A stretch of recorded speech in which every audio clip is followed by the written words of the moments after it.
چاکیاں اور اختلافات دور کرنے کا پریکٹیکل طریقہ یہ ہے. اگر آپ چاہتے ہیں کہ گھر میں ہمیشہ جھگڑے ہیں، اختلافات ہیں، پریشانیاں کیسے دور ہوں؟ باہر ہوتے ہیں تو اطمینان ہوتا ہے، سکون ہوتا ہے.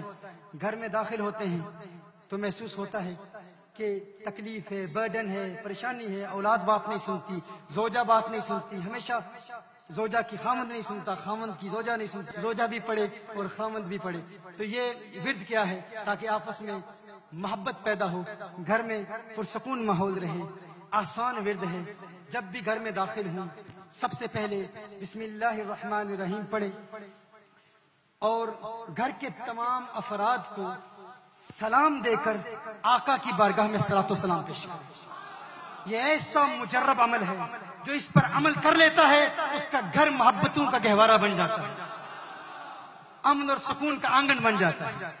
کیا عمل کرنا ہے؟ گھر میں جو ہی داخل ہوں بسم اللہ الرحمن الرحیم پڑھ کر گھر کے افراد کو سلام پیش کریں اور آقا کی بارگاہ میں سلام پیش کریں. الصلاۃ والسلام علیک یا سیدی یا رسول اللہ صلی اللہ علیہ وسلم. یہ عادت بنا لیں، گھریلو اختلافات ختم ہو جائیں. جن کی اولاد گمراہ ہو گئی ہے، اولاد نافرمان